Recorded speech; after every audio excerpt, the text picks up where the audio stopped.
All right, today we are going to go over the second section of the medical condition notes. So if you need to, you can use paper from yesterday. Just make sure that you have a clear distinction between yesterday's notes and then today's notes. So titling it Medical Conditions Notes Part 2 or Day 2 is totally fine. So today we're going to talk about a couple different ones. So we're going to talk first about epilepsy. So epilepsy is a type of nervous system disorder, so it's neurological. Basically, what happens is you have obviously the cells in your brains, or in your brain, not brains, the cells in your brain, and you have obviously nerves in there, and they send impulses to each nerve down the line, and then basically that is how your brain is able to tell your body what it needs to do. So someone with a seizure disorder like epilepsy, they have an issue where the rhythm of that impulse is off. And so it's not that they're not able to actually communicate to their nerves. It's just that there's a disruption. And so sometimes that disruption can cause what is known as a seizure. So a seizure can range from a minor seizure or can be also a major episode. So grand mal seizure is just the medical way of saying that somebody is having a severe seizure. So if somebody were to go into a grand mal seizure, they might defecate or urinate on themselves. I personally have never experienced someone going through a grand mal seizure, but again, they're unable to basically um, control their body functions. So yes, they might, go to the restroom on themselves. They might even bite their tongue. They could also experience another type of injury as a result. So I believe when we went over CPR first aid, I talked about how if anyone goes into a seizure, it's super important for you to just clear the area. Or if you know that they're about to have a seizure or they're going into their seizure, if you're able to maybe catch them, bring them gently down to the floor. But just, yeah, if you're unable to do that, they collapse, that sort of thing, then you're just making sure that whatever is around them is away from them so that they're not able to injure themselves more. And seizures can last anywhere from 2 minutes to 5 minutes. And usually you will know who your athletes are that have seizure disorders, and they will be on some type of medication. So that's not always the case. Sometimes, too, they might develop epilepsy while you are, being an athletic trainer at the school. So epilepsy, they can develop it, from when they're really little or as they get older. So someone could maybe never have a seizure and then all of a sudden they start to develop epilepsy. So it's just important to be aware of it and know how to treat it. So your immediate treatment is going to be that you want to make sure that the athlete doesn't harm themselves further. So you're going to clear the area, making sure that you're removing anything that they could potentially injure themselves with. So if they're, out at a football game, you're going to want to make sure that obviously all of the plays are stopped, that the referees know, that sort of thing, so that they're unable to injure themselves. If they're at a football game and they're on the bench, you want to make sure that you're probably putting them onto the ground and then making sure too that they're away from that bench or anything that might cause further damage. And then you're definitely calling 911 because this could be something that's more serious or lead to something more serious. The first aid that you provide. So, biggest thing is you just want to make sure that you are calm and you're reassuring people around the person to remain calm as well. So, you're going to probably have several people that want to help out if you're with a lot of people. Just making sure that they, are remaining calm. If you need their assistance, maybe letting them give you assistance. But if you don't, telling them to step away, you have the situation handled. You don't want to hold the person down or try to stop their movements. So that's why it's important to clear the area because they should be able to move freely in their seizure. If you hold them down, they have the potential of injuring themselves further. So if you're restraining them and their head's going one way and their body's restrained, you can cause damage to their neck. Same thing if you're restraining their head and then their body's jerking around, you can cause damage to their neck and spine. You should keep a record of how long the seizure occurs because this is going to be important when you're talking to EMS. Again, you want to make sure you're clearing the area of anything that's hard, sharp, that could cause them further injury. You want to make sure that you're loosening anything that's on them, especially around their neck, that could potentially make breathing difficult. So if they're wearing like some type of collar with football, maybe you would take that off. If you're able to, you would maybe remove the helmets and their pads, that sort of thing. You want to also try to put something flat and soft, maybe if you have a folded jacket or something along those lines underneath their head to just give them a little bit more comfort. If you are able to, you want to turn them onto their side. So if you remember, recovery position is something that you learned when we went over CPR first aid. So that's where they're laying on their side, and that allows for their airway to remain open. So sometimes when someone goes into a seizure, they might start to vomit or foam at their mouth. And so that could potentially cause them to choke. So you want to make sure that their airway is clear. You do not want to try to force their mouth open with like your fingers or anything that's hard. Somebody who's going through a seizure, there's this myth, and I don't know if it's even something that's going around today, but when I was younger, there was a myth that, oh, somebody is going to swallow their tongue, so you need to hold their tongue. Nobody is going to swallow their tongue when they're having a seizure, so you don't have to worry about that. Again, you could cause further damage if you do so. You want to make sure too that you're not attempting, so it says artificial respiration, so you're not trying to perform CPR unless the person actually stops breathing. So someone in a seizure could be breathing. You don't need to perform CPR unless they have stopped seizing and they are no longer breathing. And then you want to make sure that you're staying with this person until the seizure ends naturally. So you want to be there for when they wake up. And if they do wake up, you're going to try to be as friendly and reassuring as possible, just communicating with them that, hey, this is what happened. You just had a seizure right now. EMS is on their way. And then you would probably want to put them in the recovery position. An appendicitis is another condition that could potentially happen to an athlete. So this is usually something that doesn't have any precursor to them potentially developing this. Oftentimes you'll hear, all of a sudden, I just woke up with a really bad stomach ache.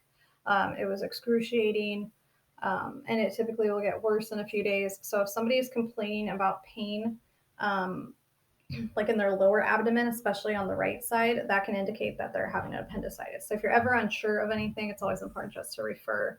But yeah, your appendix, they still don't know exactly what it does for your body. But if you have an appendicitis where it's inflamed, or if you have it where it actually ruptures, that can be a life-threatening emergency because you can run the risk of getting an infection, and then that spreading to other parts of your body.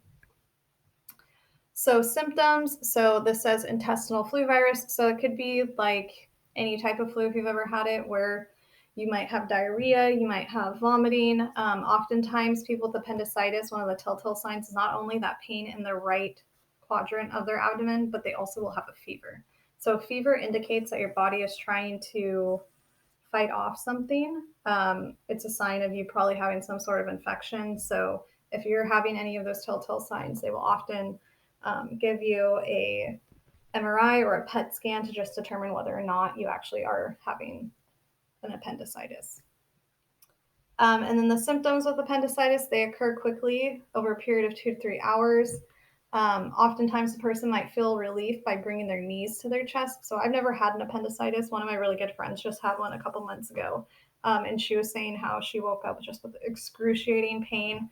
And she just thought, oh, maybe I just ate something wrong, but it just didn't get better. And then she developed that fever. So that's when she ended up going to the emergency room, and then they were able to diagnose her with an appendicitis. And then she had the actual removal of it. And then just keep in mind, if the appendix does rupture, it can cause life-threatening infection. So sepsis is when you have that infection that's spread through different parts of your body, and that can cause organ failure. So again, you're trying to not have that happen. So it's important to call 911 if you think that somebody has appendicitis, or even for me, I would deal with high school students, so maybe calling their parents, asking them to come pick them up from practice or the game so that they can get evaluated by a physician. All right, genetic heart conditions. So this is very scary. It is something I hope I never have to deal with as an athletic trainer. But you might have athletes who never show any signs of a heart condition. They, pass the physical with flying colors, and then all of a sudden they just drop at practice. This is something that, yeah, like I said, as an athletic trainer, I hope never happens, but sometimes people might have an underlying heart condition and it's just not diagnosed until they actually have an episode. And that episode could be something that actually either kills them or puts them in the ICU. So it's just important to keep in mind that this can happen. And this is heart attack can result. So heart attacks, if you remember, are caused by like a blockage of an artery versus sudden cardiac arrest is what can happen if you have like a disruption of the rhythm. So someone who is younger is most likely going to have sudden cardiac arrest versus the heart attack would be someone that's older. So like for me, dealing with high school students, the likelihood of them having a heart attack is going to be much lower because they're younger. I'm going to most likely, if I ever see someone with a heart condition, have sudden cardiac arrest.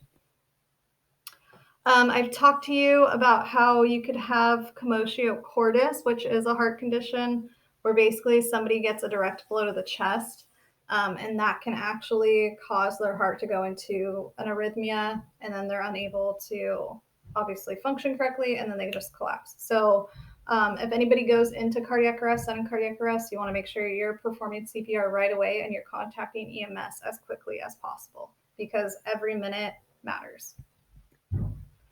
Last thing we will talk about are your common viruses. So colds and flu are generally not considered to be emergencies. Obviously, right now, for me with COVID-19, we are practicing, some sports are practicing on campus, they're practicing outdoors, and then they also are only doing conditioning. So they shouldn't be doing a lot of like touching contact. And so if I had, I guess, an athlete that potentially had COVID-19, I would make sure that I'm contacting parents, communicating with administration, that sort of thing, because it can be obviously contagious, and you want to make sure that you're not threatening the entire team. I believe this past week there was something going on with athletics, and so it's just important that, yeah, if one person might be having some type of virus, not only COVID, but like a flu or something like that, that they're communicating with it, staying home because you don't want to spread it to other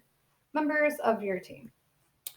Dehydration. So if you have ever been sick before, you're well aware that probably the biggest thing that they tell you is to just make sure that you are drinking lots of fluids because you don't want to be dehydrated. Dehydration can lead to vomiting, diarrhea. You could also develop more of a fever, so it's just important to protect yourself from those things. And then also, if you're hydrated, your cells are able to function more properly. And then just keep in mind too, antibiotics, these are not effective against the virus. Antibiotics only treat bacterial infections. So if somebody has a virus, it's important to just have them stay home, isolate themselves if needed, and then making sure that they're drinking fluids, resting, all of those sorts of things that you've probably been taught. Yeah, and like I said, just rest is huge. Over-the-counter cold and flu medication can also help. But with a virus, you just need to make sure that it runs its course. And again, not promoting vaccinations, but flu shots can help to prevent. So I get a flu shot every year, and that's just because I'm a teacher. And I remember my first year of teaching, I got sick like 9 times, and I didn't get a flu shot that year. And this is all anecdotal. It's not 100% true. I mean, it could vary for a lot of people because some people get flu shots and they still get sick. But anyways, I like to get the flu shot just in case. And I will say, knock on wood, every year that I've gotten it since then, I haven't gotten sick as often or as severely. So again, not promoting vaccinations, but that can be one way to help prevent people from getting sick. And then again, this kind of just goes along with what we know about COVID too, but just good hand hygiene is super important. So making sure you're washing your hands as often as possible. You're not sharing things like towels, water bottles. When we didn't have this COVID issue, obviously like football shared water bottles, things like that, but maybe you're not putting your mouth on it. And yeah, towels, if you were using the shower, you're not sharing those either. All right, and so that is it. These are just some of the common medical conditions. There are others. Heat illness would be another one. So tomorrow you guys will actually be learning about heat illness versus heat stroke. So just keep in mind, these are just some of them, but hopefully you learned about a few others. And just make sure that when you are finished, you are submitting your notes to Classroom before the end of the period. And I hope you have a good day. Bye.